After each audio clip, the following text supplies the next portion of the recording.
बिस्मिल्लाहिर्रहमानिर्रहीम। अस्सलाम वालेकुम। आज 11 दिसंबर बरोज़ इतवार हम बात करेंगे दो अहम इशूज़ के हवाले से।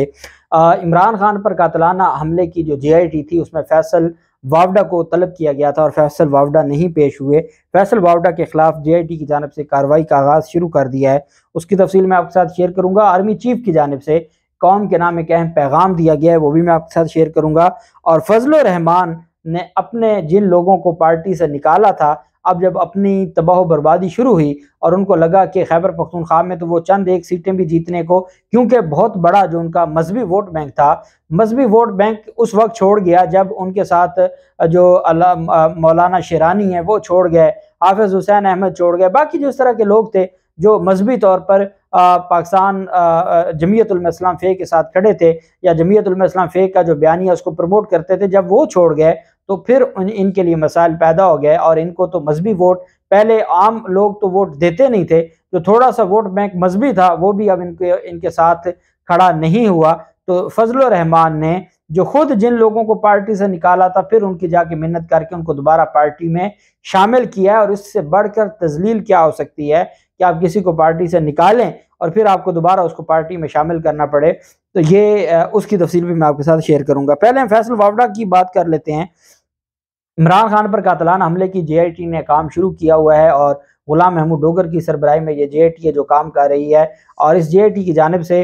मुख्तलिफ जो लोगों के बयानात हैं वो भी कलमबंद किए जा रहे हैं। इस JIT की जानिब से ना सिर्फ पाकिस्तान तहरीक इंसाफ के 35 के करीब रहनुमाओं को, ये सारे वो लोग हैं जो मौका के गवाह हैं, जो उस वक्त मौके पर मौजूद थे, उनको भी तलब किया गया है। उन्होंने भी अपने बयानात कलमबंद करवाने, लेकिन इसमें फैसल वावडा को खसूसी तौर पर तलब किया गया था। फैसल वावडा के खिलाफ जो इल्ज़ाम है वो ये इल्ज़ाम है कि फैसल वावडा ने एक प्रेस कॉन्फ्रेंस की और फैसल वावडा ने उस लॉन्ग मार्च के शुरू होने से पहले इमरान खान को धमकी दी और कहा कि इमरान खान पर हमला हो सकता है, ये जो लॉन्ग मार्च है ये खून खराबा हो सकता है। मुख्तलिफ तरह की उसकी जानिब से बातें की गई थी। अब चूंकि अगर एक वकूआ हो और उस वकूआ से पहले को उसकी बाबत बात करे, उसकी इंफॉर्मेशन दे, या बड़े यकीनी सूरत हाल में या बड़े कॉन्फिडेंस से ये कहे कि ये काम होना है, तो उसका मतलब ये है कि कहीं ना कहीं इसकी प्लानिंग हुई है और उस प्लानिंग का उसके नॉलेज में है। उस प्लानिंग का उसके नॉलेज में होना ये इस बात का सबूत है कि वो भी कहीं ना कहीं इन्वॉल्व है। फैसल वावडा को तलब किया गया था और JIT ने कल उनको 11 बजे तलब किया था, लेकिन वो पेश नहीं हुए। और JIT ने फैसल वावडा को तमाम रिकॉर्ड लाने की भी हदायत की थी, लेकिन वो पेश नहीं हुए। जिसके बाद फिर अब जो JIT है, इमरान खान पर कातलाना हमले की JIT, उसने ये फैसला किया है कि फैसल वावडा के वारंट गिरफ्तारी जारी किए जाएंगे। चूंकि ये अख्तियार है JIT के पास या तफ्तीशी अफसर के पास कि वो किसी गवाह को तलब करे और ये 161 के तहत उसकी स्टेटमेंट रिकॉर्ड होनी होती है और उसको तलब किया जाए और वो तलबी के बावजूद पेश ना हो तो उसके वारंट गिरफ्तारी जारी किए जा सकते हैं, उसके खिलाफ कार्रवाई की जा सकती है। और अब यही कार्रवाई है और यही मामला है जो फैसल वावडा के लिए, क्योंकि उसको रिलीफ तो मिल गया, फैसल वावडा को एक ऐसा रिलीफ मिला है कि जो शायद वो कभी सोच भी नहीं सकता था, जितना बुरी तरह वो फंस गया था, जितना बड़ा झूठ उसने बोला और उसने बड़े मंसूबा साजी के साथ फ्रॉड किया। उसने अपना पासपोर्ट मुअत्तली का ड्रामा रचाया और सर्टिफिकेट लिया, बहुत सारी चीज़ें उसने ली। और जब वो कागजात नामजदगी जमा करवा रहा था तो उसने सिर्फ अप्लाई किया था, उसको अभी तक कुछ मिला नहीं था, कोई डॉक्यूमेंट नहीं मिला था कि ये कहा जा सके कि उसको डॉक्यूमेंट मिला था या उसको को बहुत बड़ा अमरीकी जो सफारत खाने है उसकी जानिब से सर्टिफिकेट जारी किया गया था। ऐसा कुछ नहीं हुआ था, उसने झूठ बोला था। बाद में उसकी जो शहरियत है वो ख़त्म हुई थी, जब कागजात नामजदगी जमा करवा रहा था तो उसने ये झूठ उसका पकड़ा गया। लेकिन चूंकि इमरान खान के खिलाफ उसने उस वक्त बोला जब ज़रूरत थी, अरशद शरीफ केस को ख़राब करने की कोशिश की, इमरान खान के लॉन्ग मार्च को डिस्प्यूटेड बनाने की कोशिश की, खून खराबे की बातें की, लोगों को डराने की बात की और लोगों को इस लॉन्ग मार्च से दूर रहने की बात की, तो फिर उसको सिला क्या मिला? एक इंतहाई मुतनाज़ फैसला आया कि जो सुप्रीम कोर्ट के अपने फैसलों की खिलाफ वर्जी है, सुप्रीम कोर्ट ऑफ पाकिस्तान के जो अपने फैसले हैं उनकी खिलाफ वर्जी में जाके ये सारा कुछ किया गया। और ये इस वजह से एक इंतहाई अफसोसनाक मामला है कि हमारी अदालतें चेहरे देख कर फैसले देती हैं और हर केस में हम देखते हैं कि उनका एक अलग पॉइंट ऑफ व्यू आता है और अगर उनको चेहरा पसंद है तो उस चेहरे के हिसाब से आइन को और कानून को उस मुताबिक उसकी तशरीह कर देते हैं। जैसा कि जो पंजाब बार काउंसिल के मेंबर का मामला, आज तक वो मामला हल नहीं हुआ और आज भी स्ट्राइक है, पिछले एक हफ्ते से स्ट्राइक चल रही है। तो वो क्या है कि ये जो स्ट्राइक है ये चलती रहती है और पंजाब बार का मेंबर वो जब अपनी सज़ा की मुअत्तली के खिलाफ जाता है और कहता है जी सज़ा मुअत्तल की जाए, तो उसको कहा जाता है जी कि 2015 की जजमेंट है, आपको पहले गिरफ्तार होना होगा और फिर आप अपील दायर कर सकते हैं। तो वो कहता है जी कि एक माह पहले 2015 में नहीं 2022 में डिप्टी कमिश्नर और असिस्टेंट कमिश्नर आपकी अदालत से आके बगैर गिरफ्तारी के सज़ा मुअत्तल करवा जाता है। आप उस वक्त एक केस का हवाला देते हैं 2012 का, 2012 के फैसले का हवाला दे के आप उनको रिलीफ दे देते हैं, जबकि हमारी बारी आती है तो आप 2015 की जजमेंट ले आते हैं और कहते हैं जी कि आपको रिलीफ नहीं मिलेगा। तो ये चेहरे देख के जो रिलीफ है ये इससे हमारा निज़ाम ख़राब होता है और निज़ाम की तबाही फिर शुरू होती है। जबकि दूसरी जानिब फजलुर रहमान का जो वोट बैंक है वो ख़त्म हो चुका है। फजलुर रहमान को पता है कि उसके लिए अब 1-2 सीट जीतना भी मुश्किल हो गया है और वो पीडीएम के सरबराह तो बन गए। पीडीएम के सरबराह इस वजह से बने कि वो बैनुल अक़वामी ताकतों के साथ मिले हुए हैं, सऊदी अरब है, मुख्तलिफ ममालिक हैं। यही हाफिज़ हुसैन अहमद ने ये कहा कि कज़ाफ़ी, मोअम्मर कज़ाफ़ी और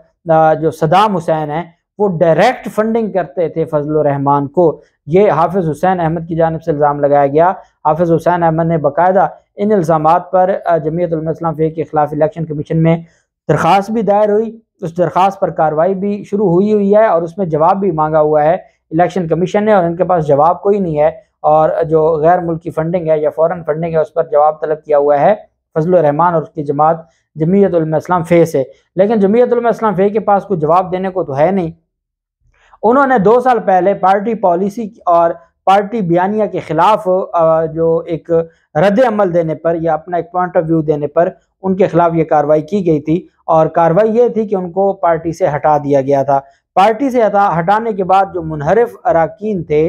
जो बागी थे फजलुर रहमान के, उन्होंने एक अलग से अपना एक ग्रुप बना लिया और वो मौलाना शिरानी की क़यादत में ग्रुप बन गया और मौलाना शिरानी फिर इमरान खान के साथ मिल गया और उन्होंने इमरान खान के बयानियों को सपोर्ट किया और ये कहा कि इमरान खान का जो बयानिया है वो बिल्कुल इस वजह से दुरुस्त है कि वो आम आवाम की बात कर रहे हैं, वो गरीबों की बात कर रहे हैं, वो ये समझते हैं, रूल ऑफ लॉ की बात करते हैं, वो जस्टिस सिस्टम की बात करते हैं। इस वजह से जो इमरान खान का बयानिया है वो दुरुस्त है और हम इमरान खान के बयानिया के साथ खड़े हैं। अब फजलुर रहमान गए, फजलुर रहमान ने अपने कुछ और पुराने दोस्तों को साथ मिलाया और मौलाना शिरानी को तो नहीं मना सके, लेकिन हाफिज़ हुसैन अहमद को, जिनको खुद इन्होंने पार्टी से निकाला था, क्वेटा में जमीयत उलमा इस्लाम के सरबराह फजलुर रहमान की मुलाकात हुई और उन्होंने फजलुर रहमान ने जाके माजरत की और माजरत करके कहा कि आप हमारी पार्टी का सरमाया हैं हमारे, क्योंकि अब इनके लिए बलोचिस्तान मुश्किल हो गया था, बलोचिस्तान में इनके लिए चंद सीटें लेना मुश्किल हो गया था।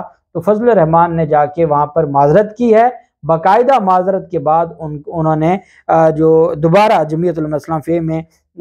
उनकी जानिब से अब बलोचिस्तान की तरफ क्यों जा रहा है फजलुर रहमान, आपने देखा होगा साबिक जो वज़ीर आला हैं